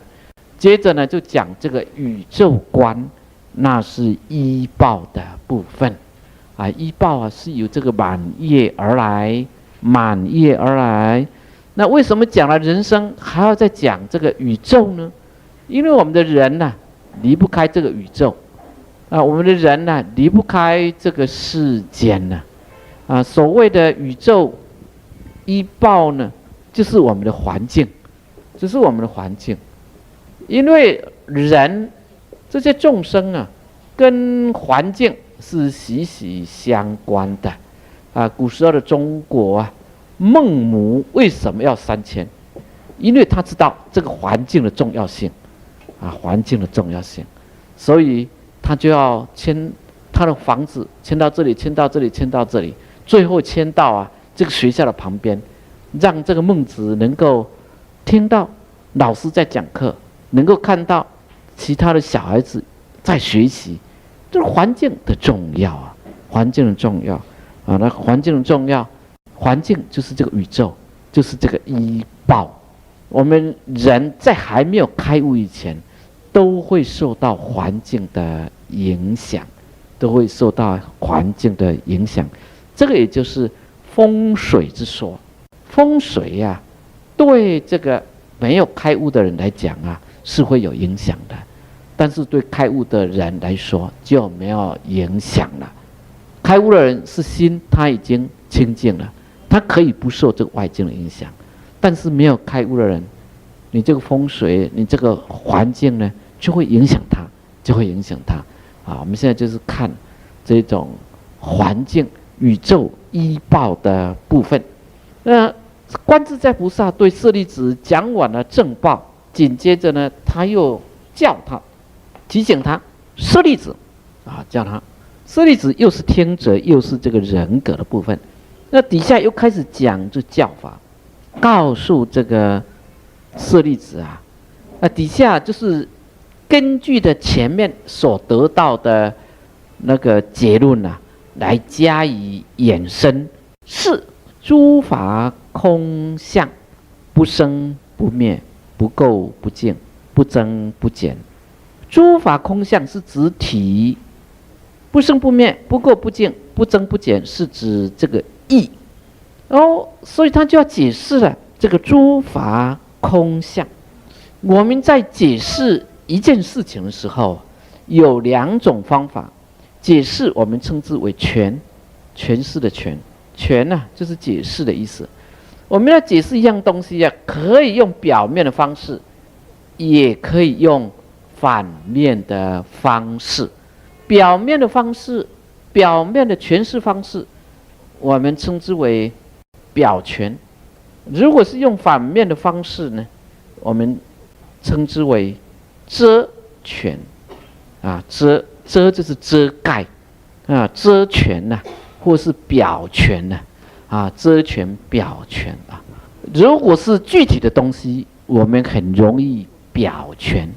具体的东西我们很容易来形容它比如说我们要形容这个佛像，我们用表诠的方式呢，我们说这个佛像是用木头刻的，用大理石刻的，是用这个雕塑的，用钢来雕塑的等等它的形状是什么样子，它的大小是什么样子，它的颜色是什么样子，这个是用表诠。那遮诠呢，我们就说这个佛像不是玩偶佛像不是器具不是我们要用来器具的。佛像不是装饰品佛像不是什么的，用遮诠的方式如果是具体的东西我们可以很容易用表诠就把它凸显出来了。我们表诠了以后，我们要记住，这些所有的一切呢，只不过是假名而已，只不过是假名，假的名称你不能够把它当真。你把它当真了，你就会有痛苦，那比如说我们看到这尊佛像，说这尊佛像是这个木头雕刻的啊，它是漆成金色的，它非常的庄严啊，是要让我们来膜拜的。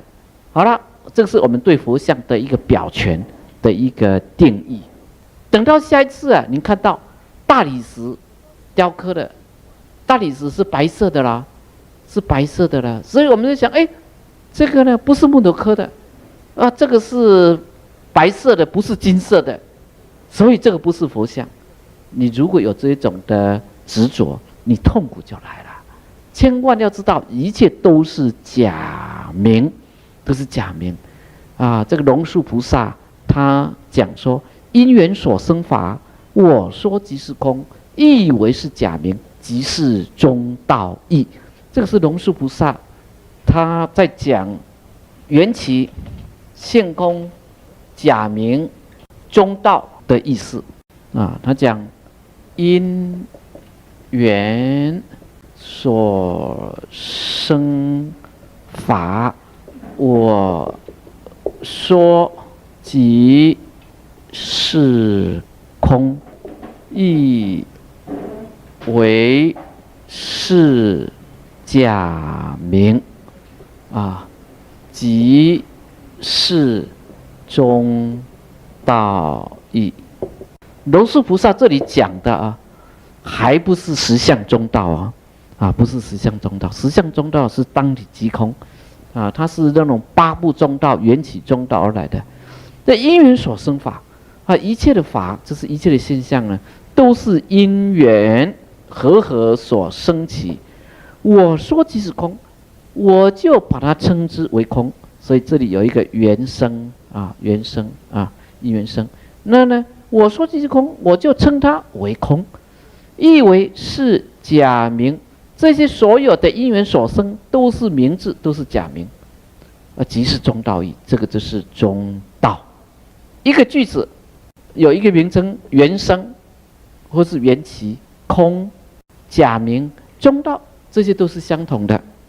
缘生缘起是就现象来说，就现象来说啊，这个是小乘佛教啊，他下手的地方。我说即是空，空就已经慢慢进入大乘的思想，大乘空的思想讲的比较圆满，讲的比较多，不只是我空，还有法空，亦为是假名。这个呢，我们称之为法，称之为空，这些都是假名。法就是说人呢、房子啦、桌子啦、椅子啦，所有一切，那个名称只是为了方便起见呢，我们给它一个符号。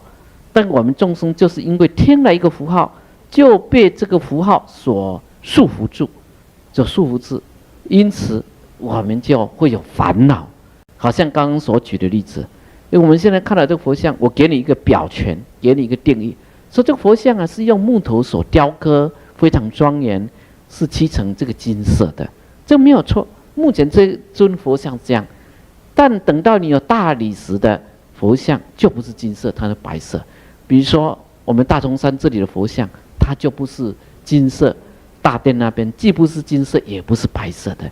那你就执着说佛像一定要金色的，你就否定了这里的佛像。那这些呢，通通是痛苦的来源啊！的意思是叫我们说，这些都是假名，都是假名，如此才能够得到中道的那种理解，就中道的一种理解。这个就是表权呢，表权的一切通通是假名。假名呢，你不要把它当作是真的，您不要执着它。为什么不要执着它？因为这个假名也是因缘所生，因缘所生啊。我们现在称这个为桌子，你不要以为这个真的这是桌子，这个桌子也可以当椅子啊，这个桌子也可以当书柜啊，也可以当这个菜放菜的地方啊。为什么我们会从假名里面去执着而产生痛苦呢？那是因为我们心呢，我们心呢的作用啊。那我们心会有什么作用啊？会有什么作用呢？在这个唯识学上啊，说我们有一个很不好的那种习惯啊，那就是遍计所执性。我们有一个遍计所执的这种习气，遍计所执，遍这是普遍，什么都要计，计就是计啊，就是要计较，就是要执着，这遍计所执性，这个就是我们的习惯，我们习气了。这凡夫还没有智慧以前，都会遍计所执。你看到一样东西，听到一样东西，你就开始执着，开始执着，那就以执着自己眼耳鼻舌身所接触到的这些为真，那这个就是遍计所执。我们听到一个假名，我们就执着这个假名。我们跟人讲说啊，佛像啊是用木头雕刻，7层金色，非常庄严的，我们就执着了。遍计所执，就执着了。哦，说佛像就是这个意思。这个是师父他解释的哦。那下次我们碰到石头雕了怎么办？我们碰到钢雕了怎么办？我们碰到这个树钢雕了怎么办？泥土做的怎么办？难道他们就不是佛像吗？啊，那就是说我们的遍计所执，我们执着那个名字像，执着那个假名为真。唯识学上面还说。人还有另外的一种特性啊，那称之为依他起性。依他起，这是缘起的意思。依啊，就是依靠；他就是其他的因缘。我是依靠其他的因缘而存在的。依他起，我们为什么会这么想？那是因为有其他的因缘，使得我们这么想。这个就是依他起性。这依他起性，遍计所执性，遍计所执性。一定是染的啊，一定是染的。依他起性呢，可以有染，也可以有净啊，可以有染有净。依他起的话，你如果是依染的因素，你自然就会染；你依净的因素，你自然就会净。也就是说，我们想要变好变坏，一定不可以有遍计所执性。你要变好的话，遍计所执性一定是坏的。但我们在变好变坏呢，在依他起性来讲啊，你如果是给予染的因缘，那必然会变成染；你给予净的因缘，就必然会变成净。也就是说，你多熏习这种善法，你就会变成善；您多接触这种恶法，你必然就会被染了。就被它变成这个染去的，遍计所执一定是染的啊。当我们用这种依他起性，把它去掉遍计所执性以后，就会得到圆成实性啊，叫圆成实啊。圆成实性是净的。那这个结论是什么呢？我们刚刚有一个加减的公式啊，这个加减的公式是什么？就是这里所说，我们因为一切都是依他起性，我们在依他起性之中减掉遍计所执性，就是等于圆成实性就是这么简单的啊。依他起大家知道了，佛法讲缘起的，所以佛法讲缘起，一切就是缘起，诸法因缘生嘛，诸法因缘灭嘛，所以现象可以起，也可以灭那都是因为因缘在改变。此有故彼有，此无故彼无，此生故彼生，此灭故彼灭，一切都可以改变的。一切都可以改变的，没有一个永久不变的一个东西。所以依他起性，它绝对是一个定理，绝对是真理。世间的一切都是依他起。好了，我们在依他起里面小心，把依他起里面的遍计所执给这个去掉、减掉。那什么意思？因为依他起性有染的部分，也有净的部分。染的部分为什么会染呢？那是因为我们遍计所执，偏计所知，再不要偏计所知。什么意思？就是不要再固执成见，也就是说，一定要超越，一定要超越的智慧，不要固执成见。好像我们第一天所举的这个例子，诸位呢，从你的角度来看，你可以看到无疆这两个字，这个是依他起，依他起，依他起说，因为你们靠着这个适当的光线，你的眼睛没有坏掉，你的眼睛可以看得到这个杯子上面的字。我叫你说，看看这个杯子上面有什么字，你就不会看杯子上面其他的花纹，你就不会看其他的东西，你只会注意找看看这个杯子上面是不是有什么字。果然依他起，依它是其他的很多的因缘哦。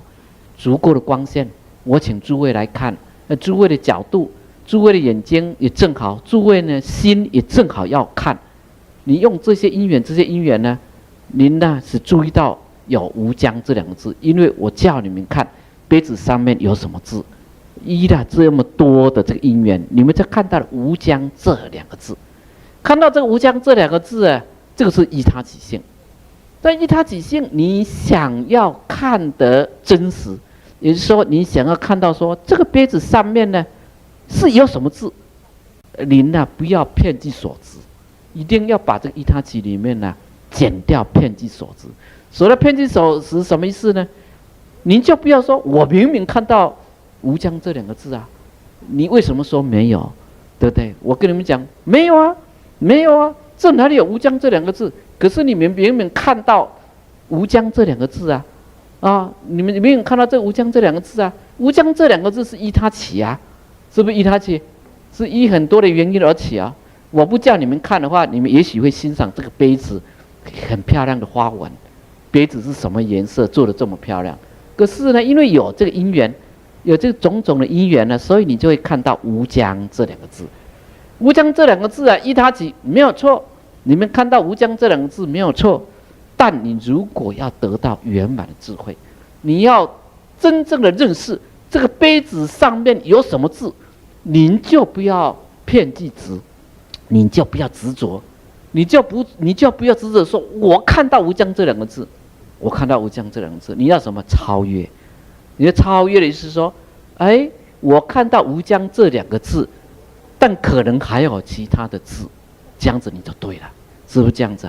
你就要超越出来，你就要从各个角度去看，这样子你才会看到，除了无疆以外呢，还有万寿这两个字。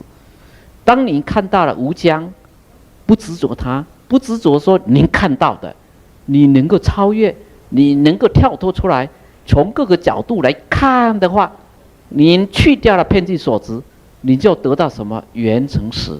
圆成实就是您很圆满的成就的，很真实的看到了这个杯子上面还有什么字，你真的就能够看到万寿无疆这4个字。否则如果你只是执着你所看到的，这个是偏计执，你呢就不会看到这个万寿这两个字，因为你一直会跟我争辩，就是无疆啊，就是无疆啊，就是无疆啊，我看到了就是无疆啊，没有错啊，这个是我明明看到了，而且你们有这么多人3、4个人呢都看到无疆，那我只有一个人呢，我只有一个人，我跟你们辩了，我一定辩输啊。你们说，您看少数服从多数，我们这么多人都看到无疆这两个字，结果你没有看到，那一定是你眼睛有问题你们就说我眼睛有问题。那我一看不对啊，我看到了明明只有万寿这两个字啊，我眼睛哪里有问题？眼睛哪里有问题？不是有我有问题，是你们都有问题所以到底谁正常谁不正常都不知道谁是笑谁是疯子都不知道。那结果呢？因为你执着你的，我执着我的，所以我们都不正常，是不是？因为你执着你的我执着我的了，所以我们都不正常，我们都是凡夫你不想当凡夫怎么办？你就是在依他起性里面呢，减掉什么偏计所知事，你就得到了圆成实性哦。所以依他起有染有净哦。你把那个染的成分去掉，什么叫染的成分呢？你在依他起的时候，染的成分什么？这是执着啦，这是我执，就是法执啊，这是我执，就是法执比如说我请问你们洋人长成什么样子？洋人长成什么样子？鼻子高高的，眼睛蓝的，黄头发，金头发，白皮肤。我可能还没有看够了，所以我不敢确定。我看过有的生病的人，那头发也是金色的、黄色的，皮肤也变白了。虽然他是中国人。你有没有看到黑头发的洋人？有，现在很多洋人是深褐色的。你有没有看到黑色的洋人？比较少，他是深咖啡。有那他算是洋人吧？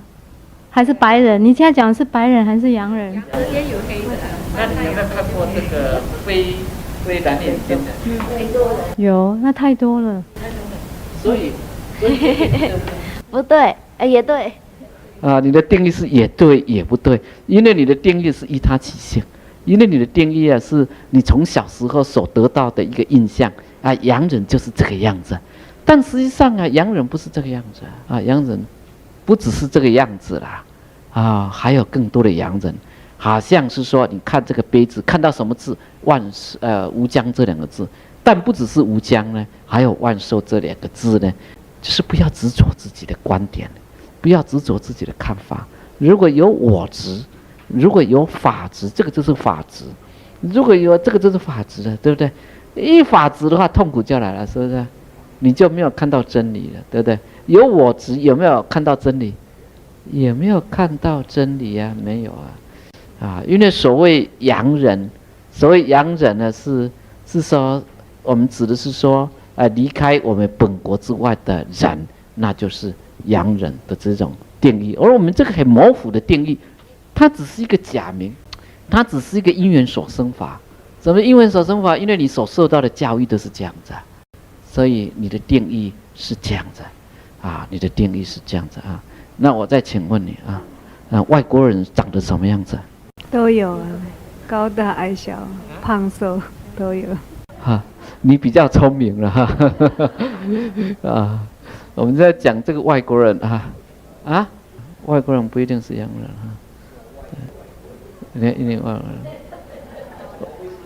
人，对，所以都有。所以说你在印尼人讲外国人这个印尼人一定会气死了你们才是我们的外国人，我们印尼人比较多才不是你们华人比较多你们都是外国人你们都是外国人这个就是什么呢？告诉我们说一个智慧，一个佛家的智慧在这里。为什么佛家那么可爱？佛教思想那么可爱。那个佛教的思想是什么？敢批判自己敢否定自己敢打垮自己的那这个就是为着求到真理为着求到真理。我们看那个西藏的那个出家人喇嘛在学习的时候，有一个辩经，有那个辩经那个辩经你知道怎么辩吗？对那个西藏的辩经就是这样子在辩经里面有一个跟这个西洋的 Oregon 那个奥勒冈的辩论法最大的不同在哪里呢？在哪里就是它的目的不一样。我们一般世俗的辩论比赛都是什么？要驳倒对方，把对方给辩输奥勒冈或是其他的那种辩论法。我在台北，我好几年前我曾经设计出一套就是汇聚的辩论法。汇聚的辩论法是融合佛教的辩经，还有奥勒冈西洋的那种辩论方法设计出来的。佛教里面的辩经方式它跟奥勒冈不一样。不一样的地方是，奥勒冈是我要打败你，我要强词夺理，把你这个论辩让你输掉，让你相信我的话。但是西藏的辩经方式不是，它的目的是什么？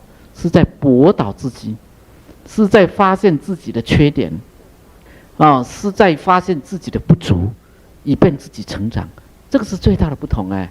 我跟你辩论呢，其实不是我要把你打倒，我跟你辩论呢，我是借着你跟我的辩论来发现我哪里错误了，我哪里错误了，也就是说啊，要把自己的什么偏激所知性给这个消除掉。偏激所知性就是我自己所学习的啦，偏激所知性就是我自己所学习的，我自己所思维的，我自己所认为的，这个是我自己的主张，这个就是我执的部分。那辩经啊，就是要去除我执的部分，去除我自己的一个所坚持的这些思想啊，这些思想，那就是依他起性。我们知道世间的一切都是依他起性，那依他起性要把遍计所知性，把那个我执性、法执性去掉以后啊，自然人就圆成实性就出来了，是不是这样？是不是这样啊？这个就是表权呐。我们凡夫如果没有听过佛教的教法，都会什么眼见为真，耳听为真，就会以为说我明明就是真的，我思考就是对的，是这样。但是佛法告诉我们说，不要，你这里面有陷阱。我说这个佛教真伟大在这里，他是拿自己呀来这个批判，把自己呀给这个驳倒啊，让自己发现自己的那种缺点呢。这是表权。第二种方法叫做遮权。这个遮权呢，这是经常用来描述抽象的东西、境界的东西，是诸法空相，不生不灭，不垢不净，不增不减。光是几个不字，1、2、3、4、5、6个不字啊，就已经表示了体相用。体相用啊，所以我说过啊，你如果要解释心经啊，我看可以解释1整年啊，那可以让大家呢对佛法有很深刻的认识。虽然它很短，可是呢，它所含藏的道理太多，我们可以从各个角度啊去了解它，是不是？诸法空相啊，你从不生不灭、不垢不净、不增不减里面呢，就是在用遮权的方式来形容那一个诸法的空相。诸法的空相，你要解释空相，空相就是那个实相哦，就是那个本来的面目。本来面目，你从体相用去看它。你要描述那个实相空相的体怎么讲？它是不生不灭的啊。诸法的空相的体性啊，有没有生灭可言？有没有说我现在升起来一个体，我现在灭掉了一个体，有没有？我现在升起来一个空相，灭掉了一个空相，有没有？没有。我们比如用这种佛性佛性就是诸法空相啊，涅槃也是空相。好，佛性有没有生？有没有灭？佛性有没有生？有没有灭？就它的体来讲，有没有灭？有没有生？没有哈。我们的佛性没有生灭呢，用这种境界来表示那一种真理的境界。那个真理的境界是没有办法用文字去定义它，只好用它不是什么，它不是，它不是什么，它不是什么。那这样子我们众生才不会偏计所知。因为我们众生听到一个假名就偏计所知了，碰到一个听到一个名称，看到一个名称，我们就执着了。对呀，师父明明告诉我说涅槃就是清净，就是清凉，就是很凉爽。好，对，等到我碰到清凉，碰到冰凉凉的，或是冷气机凉凉了，我就说，哎呀，我就是已经证到涅槃了。那这样子对不对？不对不对不对。那涅槃是什么？涅槃是空，是空，那空，对，我在这个地方空间对，我就是在涅槃之中，不对的。因为众生都是遍计所知，遍计所知很危险。那为什么唯识学一直教我们说遍计所知去掉，一定在依他起性里面减掉遍计所知性，你才能够圆成实性，你才能够圆满智慧，才能够圆满智慧。那涅槃不是用思考的，你当然要去体会啊，你自己去经验啊，就这样好，知道了哈。我们现在学到了有表权和遮权，我们也学到了，我们这些凡夫很可能都是偏激所知，因此我们一直在争吵。我讲大象是像柱子一般，那您呢？您是摸到这个大象的什么其他部位？比如说尾巴，你说大象就像扫把一样，我们两个就一直吵架了。那谁才对呢？我们都对，但是我们都错得太可怜了，我们都没有缘成实。所以当我们要描述大象的时候，要怎么样？依他起之后就要偏激所知，要去掉。我虽然摸到大象的大腿，以为它是柱子，可是我只能说，哎呀，我所了解的大象呢是这个柱子但这个只是大象的一部分。你如果这样子讲，你就对了，那你才能够看到原成实，所以你才会继续呢去接触其他大象的部位。